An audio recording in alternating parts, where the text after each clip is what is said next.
Hello friends, welcome to கிங்கிள் சமையல். இன்றைக்கி நம்ம நேற்று என்ன சாப்பிட்டோன்னு சொல்லி பார்க்கலாம்.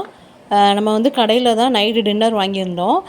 டின்னர் வாங்குறது பெருசு இல்லை, இந்த இதெல்லாம் நம்ம ஓப்பன் பண்ணுறது தான் நமக்கு ரொம்ப கஷ்டமாக இருக்கும். ஒவ்வொரு ரப்பர் பேண்டையும் ஓப்பன் பண்ணி அது எடுக்கிறதுக்குள்ளே நமக்கு பொறுமையாக இழந்துருவோம். இப்போ வாங்க நம்ம என்னென்ன வாங்கியிருக்கோன்னு சொல்லி பார்க்கலாம்.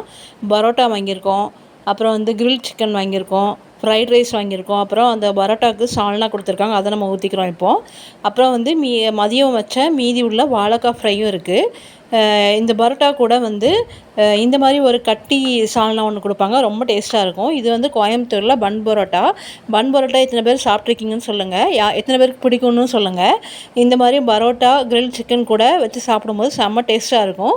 இந்த மைனீஸும் வந்து யாருக்கு ரொம்ப பிடிக்கும்னு சொல்லுங்கள். இப்போ பிளேட்டில் நம்ம ஒன்று ஒன்றா வச்சிடலாம். ஒரு பரோட்டா வச்சுருக்கோம், கொஞ்சம் சிக்கன் ஃப்ரைட் ரைஸ் நம்ம போட்டுக்கலாம், கிரில் சிக்கன் ஒரு பீஸ் நம்ம எடுத்துக்கலாம். ஃப்ரைட் ரைஸ்க்கு வந்து நம்ம சாஸ் ஊற்றிக்கலாம். அப்புறம் வந்து மதியம் மீந்து போன வாழைக்காய் ஃப்ரையும் போட்டுக்கலாம். வாழைக்காய் ஃப்ரை நல்ல காம்பினேஷன் கிடையாது, பட் இருந்தாலும் நமக்கு பிடிச்சிருந்தா நம்ம போட்டுக்கலாம். அப்புறம் வந்து கிரில் சிக்கன் வாங்கும்போது ஒரு ஆனியன், சில்லி ஆனியன் கொடுப்பாங்க, அதையும் போட்டுக்கலாம். அப்புறம் வந்து மைனீஸ்க்கும் கிரில் சிக்கனுக்கும் அல்டிமேட் காம்பினேஷன். யாருக்கெல்லாம் பிடிக்கணும்னு சொல்லுங்கள்.